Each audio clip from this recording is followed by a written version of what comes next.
अस्सलामुअलैकुम व्यूअर्स। उम्मीद है कि आप सब लोग ठीक होंगे। आज हम हैरोल्ड पिंटर की माउंटेन लैंग्वेज को डिस्कस करेंगे। पहले हम इसकी समरी को क्रिटिकली एनालाइज करेंगे along with quotations and then we will describe it is an absurdist play and then we will look it as political play कि कैसे पॉलिटिकल का इसमें क्या रोल है, किस चीज़ को उसने कौन सी हिस्ट्री को रेफ़र किया है हैरोल्ड पिंटर ने, और कैसे लिंग्विस्टिक सप्रेशन है इस प्ले में। तो हम इस टॉपिक को स्टार्ट करते हैं और मैं इस प्ले का ओरिजिनल टेक्स्ट भी नीचे डिस्क्रिप्शन में उसका लिंक शेयर कर दूंगी, और फिर इस प्ले को आप देख भी सकते हैं। यूट्यूब पर BBC के प्रोडक्शन है, वो आप लोग देख सकते हैं। 20-21 मिनट की है, तो 20-25 मिनट्स की प्ले है ये, लेकिन वो 21 मिनट की है जो कि आप लोग देख सकते हैं। समरी को सुनने के बाद जब आप वो देखेंगे और फिर आप लोग टेक्स्ट भी पढ़ेंगे तो आप लोग को थोरोली अंडरस्टैंडिंग हो जाएगी। तो आगे बढ़ने से पहले अगर आपने चैनल को सब्सक्राइब नहीं किया तो आप लोगों से छोटी सी दरख्वास्त है चैनल को सब्सक्राइब करने की। तो हम प्ले को स्टार्ट करते हैं, लेकिन प्ले को स्टार्ट करने से पहले हमें इसके करैक्टर्स को देखना होगा। और इस प्ले में जस्ट 8 करैक्टर्स हैं। इस 8 करैक्टर्स के थ्रू बहुत ही बेस्ट वे में बताया गया है कि कैसे लोगों को उनके हकूक़ से महरूम रखा गया है। How people are being deprived from their basic rights, they are not allowed to speak their own cultural language. तो इस प्ले में हम ये सब देखने वाले हैं। तो इसके 8 करैक्टर्स जो से हैं उसको हम देख लेते हैं। Young women, then elderly women, then sergeant, then officer, guard, prisoner, hooded man, second guard। ये करैक्टर्स हो गए। अब इस प्ले के 4 सेक्शंस हैं जिनके नाम हैं, first one a prison wall, then visitors room, then voice in the darkness, then visitors room again. तो ए प्रिजन वॉल में जो स्टोरी है उसको हम डिस्क्राइब करते हैं। माउंटेन लैंग्वेज को प्ले किया गया है 1988 में। सेटिंग इसकी सारी की सारी प्रिजन में ही है। इसमें हम देखते हैं कि एक यंग वुमेन होती है, एल्डरली वुमेन होती है, दोनों वो आई होती हैं, एक अपने बेटे को मिलने के लिए और एक अपने हस्बैंड को मिलने के लिए। और स्टार्ट में ही आते ही इनसे पूछा जाता है नेम। ये आप लोग स्क्रीन पर देख भी रहे होंगे, ये कोटेशन से टेक्स्ट से ली गई है, आप लोग इनको देख लें। सर्जेंट उससे पूछते हैं और फिर यंग वुमेन रिप्लाई देती है we have given our names. फिर सर्जेंट उससे दोबारा पूछते हैं नेम, तो यंग वुमेन उससे दोबारा बताती है कि we have given our name. Sergeant दोबारा उससे पूछता है नेम, और फिर ऑफिसर जो उनसे दूसरा होता है वो सर्जेंट को कहता है स्टॉप दिस शिट। इसमें हम देखते हैं जो सी यंग वुमेन है वो कर्जियसली रिप्लाई करती है इंस्टेड ऑफ बीइंग अफ्रेड। वो बार बार पूछते हैं तो ये भी बार बार रिप्लाई करती है। तो इस जो सी यंग वुमेन है इसके थ्रू करेज को दिखाया गया है। तो फिर उसके बाद जो सी एल्डरली वुमेन है उसके हाथ से खून आ रहा होता है और उससे वो बताती है कि ये औरत इसके हाथ को काट लिया है, और वो उसे कहती है कि डोबरमैन पिंसर ने उसे काटा है। तो फिर जो से सर्जेंट है वो उससे नाम पूछता है कि उसका डॉग का नाम क्या है। सॉरी, ऑफिसर पूछता है डॉग के नेम का, लेकिन वो कहती है कि डोबरमैन पिंसर, उसे नाम का नहीं पता होता। तो फिर क्या कहा जाता है उसे, every dog has a name. ये आप लोग स्क्रीन पर देख रहे हैं, ये टेक्सचुअल कोटेशन है। Every dog has a name. They answer to their name. They are given their name by their parents, and that is their name. That is their name. Before they bite, they state their name. It is a formal procedure. They state their name and then they bite. तो इसमें हम क्या देखते हैं कि women जो अपना नाम बार बार बता रही हैं, उनके नामों को बार बार पूछा जा रहा है, बताने के बावजूद उनके नामों को उनकी आइडेंटिटी को कोई रिस्पेक्ट नहीं दी जा रही। लेकिन यहाँ पर जानवरों को कितना दर्जा दिया हुआ है कि उनके नामों का पूछा जा रहा है, लेकिन जो बता रहे हैं उनके नामों को कंसीडर ही नहीं किया जा रहा। तो फिर इसके बाद वो पूछते हैं उनसे, सर्जेंट इनसे पूछते हैं कि एनी कंप्लेन। तो फिर वो उन्हें बताती हैं कि हमें कहा गया था कि 9 ओ क्लॉक आप लोगों ने यहाँ पर आना है, लेकिन अब 5 ओ क्लॉक हो गए हैं। ये अगेन आप टेक्सचुअल कोटेशन देख लें कि वो कितने टाइम से वो बताती हैं कि हम स्नो में वेट कर रहे थे। और इतनी देर वेट करने के बाद स्नो में फिर भी हम देखते हैं कि इनके साथ आगे हम देखेंगे कि क्या सलूक किया जाता है।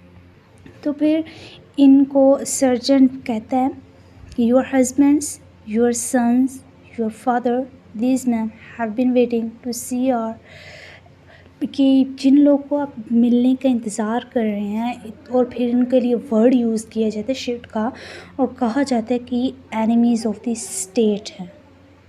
और इस the word enemies of the state से हमें क्या पता चलता है कि किसी पॉलिटिकल रीज़न की वजह से इनको रखा गया है जेल में। इस पॉलिटिकल एस्पेक्ट से भी हम इसको डिस्कस करेंगे। और फिर इन लोग को कहा जाता है कि यूर माउंटेन पीपल, ये आप टेक्सचुअल कोटेशन देखते जाएं स्क्रीन पर। इनको कहा जाता है अगर आप लोग माउंटेन पीपल हैं, सुनिए मुझे, आप लोग की लैंग्वेज डेड हो चुकी है, your language is dead, it is forbidden, it is not permitted to speak your mountain language in this place, you can not speak your language to your man, it is not permitted. ये आप देख लें। और फिर वो कहते हैं उन्हें कि you may only speak the language of the capital, कि आप लोग कैपिटल की जो सी इसी जगह की लैंग्वेज है जो कि डोमिनेंट फॉर्म में है, जो कि पावर में है, क्योंकि पावरफुल लोग उसे बोल रहे हैं, तो आप लोग सिर्फ उसी लैंग्वेज को बोल सकते हैं, आप लोग अपनी ज़बान नहीं बोल सकते। तो लैंग्वेज क्या होती है? बेसिकली हम अपनी आइडेंटिटी को उससे रिवील करते हैं, तो इन लोग को अपनी आइडेंटिटी शो करने से भी मना किया जा रहा है। ये भी इन्हें कहा जाता है कि you will be badly punished if you attempt to speak your mountain language in this place, this is a military degree, it is the law. अब ये जो से वर्ड है मिलिट्री डिग्री और ये लॉ, इससे हमें क्या पता चलता है कि ये कोई आम प्रिजन नहीं है, ये ख़ास मिलिट्री प्रिजन है। It is military degree, it is the law, your language is forbidden, it is dead, no one is allowed to speak your language no longer exist. तो उन्हें बताया जा रहा है कि आप लोग की लैंग्वेज अब एग्जिस्ट नहीं करती, आप लोग इस लैंग्वेज को नहीं बोल सकते। तो फिर इसके बाद हम देखते हैं कि जो सर्जेंट है वो कुछ बुरे वर्ड्स भी यंग वुमेन के साथ यूज़ करता है, जिनका नाम है, यंग वुमेन का नाम है सारा जॉनसन, जो कि प्ले में उनके लिए बोला जाता है एक दफ़ा।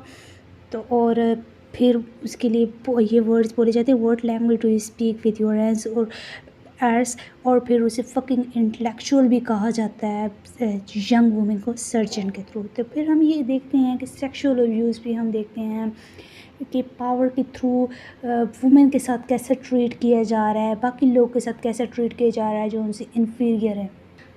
और फिर इसके बाद जब ये वाली लाइंस बोली जाती हैं, इसके थोड़ी के बाद जो सो ऑफिसर है वो सर्जन से कहता है कि इन लोगों ने कोई क्राइम नहीं किया।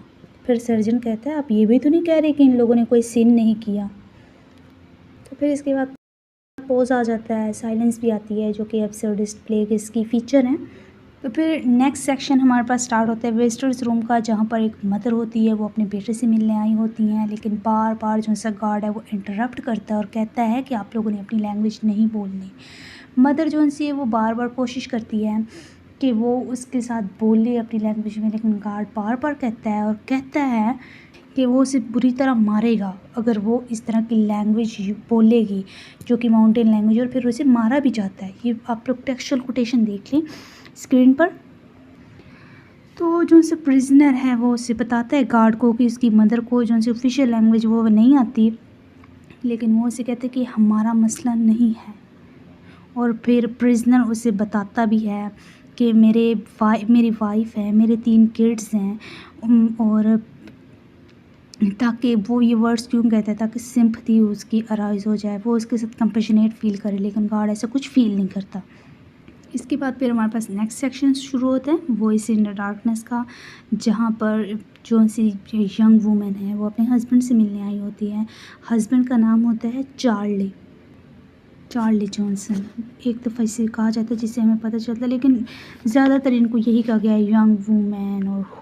और जो सारा जॉनसन के हस्बैंड है उनको हुडिड मैन कहा गया, क्योंकि उनके सर पर एक हुड सी होती है। जब वो सारा जॉनसन के सामने आता है वो एक दूसरे से सही तरीके से बात भी नहीं कर पाते, और उसके सर पर टोपी सी होती है, जिसकी वजह से ना वो अपनी वाइफ को देख सकता है, ना वाइफ अपने हस्बैंड को देख सकती है।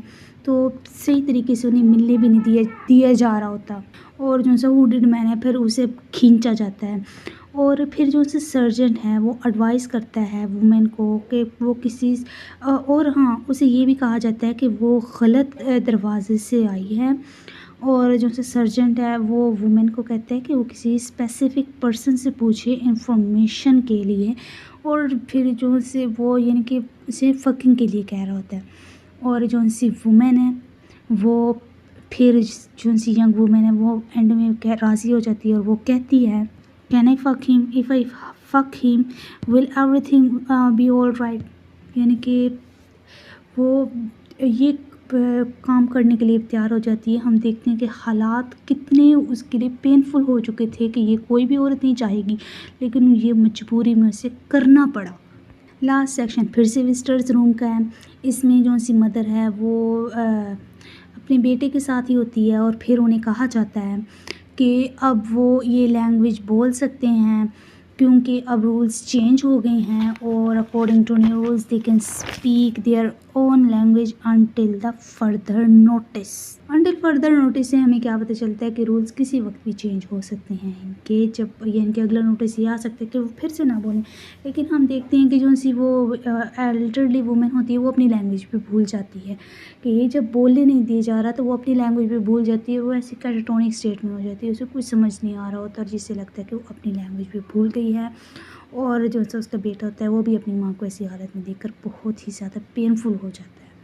आप लोग मूवी ज़रूर देखिएगा, जो सी नीचे मैं डिस्क्रिप्शन में देखूँगी लिंक दूँगी, वो यूट्यूब पर ही अवेलेबल है।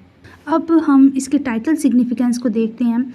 टाइटल सिग्निफिकेंस हम इसमें बेसिकली देखते हैं लैंग्वेज की वर्ड से हमें पता चल रहा है कि इस प्ले में ना फंक्शन या रोल होगा लैंग्वेज का ही बेसिकली।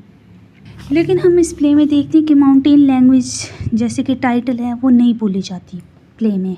जो सी वो कहा तो जाता है कि वो माउंटेन लैंग्वेज बोल रही है, लेकिन जो सी मदर है ना ओल्ड वुमेन वो स्ट्रॉन्ग रूरल एसेंट में बोल रही होती है जो कि परफेक्टली अंडरस्टैंडेबल होती है इंग्लिश में, लेकिन उसका डायलैक्ट एसेंट वगैरह चेंज हो जाता है, माउंटेन लैंग्वेज नहीं होती।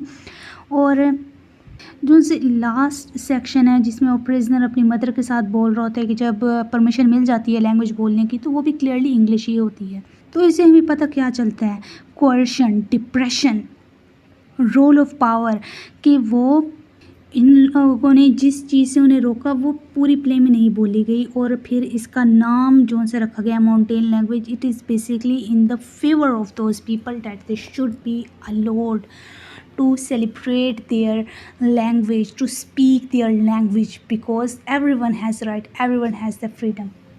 तो इसमें पावर प्ले है ना। और फिर जब कहा जाता है कि योर लैंग्वेज इज़ डेड, हम देखते हैं कि ये भी कैसी इलॉजिकल सी स्टेटमेंट है कि वो कह रही हैं your language is dead. Language कैसे डेड हो सकती है जब उसके स्पीकर मौजूद हैं। और फिर वो ये कहते हैं कि your language is dead and it your language no longer exist. ये भी हमने टेक्सचुअल कोटेशन में देखा था, your language no longer exist, how it is possible, कि जब वो बोलने वाले मौजूद हैं, स्पीकर हैं उनके, डेड कैसे हो सकती है और फिर वो एग्जिस्ट कैसे नहीं कर सकती कि जब अभी वो बोली जा रही है। तो ये हमने इसका टाइटल के हवाले से देख लिया। तो एब्सर्डिस्ट प्ले में के तौर पर अगर हम इसको देखें तो एब्सर्डिस्ट प्लेस के जो सी फीचर्स है उसमें क्या बताया जाता है, life is essentially meaningless, sorrowful. तो इसमें भी हम देखते हैं कि मीनिंगलेसनेस है, कोई यानी कि मीनिंगफुल लॉजिक नहीं प्रेजेंट की जा रही, लोगों को बस रोका जा रहा है कि उन लोगों ने वो नहीं करने जो लोग नहीं चाहते, कैपिटल के लोग नहीं चाहते, वो उन्हें करने से मना किया जा रहा है। कोई सही तरीके से स्टेटमेंट नहीं प्रोवाइड की जा रही कि क्या उनकी लैंग्वेज हार्मफुल है, माउंटेन लैंग्वेज के उन्हें बोलने नहीं दिया जा रहा, लेकिन बस नहीं, उन्हें मारा जा रहा है, उन्हें रोका जा रहा है उनकी लैंग्वेज बोलने से। नो होप, कोई होप नहीं है इस में। ये भी एब्सर्डिस्ट प्लेस के फीचर हैं, इसमें हम होप भी देखने को नहीं मिलती। और नेक्स्ट और फिर एब्सर्डिज्म के अकॉर्डिंग सफ़रिंग जो सी है वो इनसेपरेबल पार्ट ऑफ लाइफ है। इसमें भी हम थोड़ी सफ़रिंग ही तो देखते हैं इन्फीरियर लोगों के साथ, अलाइनेशन हम इसमें देखते हैं, हम इसमें ब्रोक डाउन ऑफ कम्युनिकेशन देखते हैं कि जब जो सी एल्डरली वूमेन है वो अपने बेटे के साथ कम्युनिकेट करने की कोशिश कर रही होती है, लेकिन उसे मारा जाता है, वो ना बोले, बार बार इंटरप्ट किया जाता है। साइलेंसिस, पोजिज्म इसमें देखते हैं कि जो एब्सर्डिस्ट प्लेस के फीचर्स हैं। और फिर लेक ऑफ कन्वेंशनल स्ट्रक्चर है। तो ये जो से सारे फीचर्स हैं ये इसको एब्सर्डिस्ट प्ले बनाते हैं।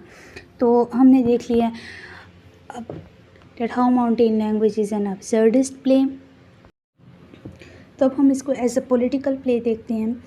ये प्ले हैरोल्ड पिंटर ने जब ट्रिप किया था तुर्की का आर्थर मिलर के साथ, तब उसने वहाँ पर देखा क्या है हिस्ट्री में कि कुर्दिस्तान के लोग जो से थे वो तुर्की में रहते थे और फिर तुर्की वालों ने उनके साथ बहुत बुरा सलूक किया, उनको रोका गया उनकी ज़बान यूज़ करने से और उनको उनके राइट्स से भी महरूम रखा गया। तो ये सब कुछ हम इस प्ले में देखते हैं। तो ये जो सा प्ले है ये बेसिकली कर्ड्स पीपल के लोगों के राइट्स के लिए लिखा गया है कि कर्ड्स के लोगों के साथ तुर्की की दारुल हुकूमत क्या कर रही है, तुर्की के लोग क्या कर रहे हैं, तुर्की की जो सी स्टेट है वो उनके साथ कैसा सलूक रख रही है। And this play is parable about torture of the Kurdish people.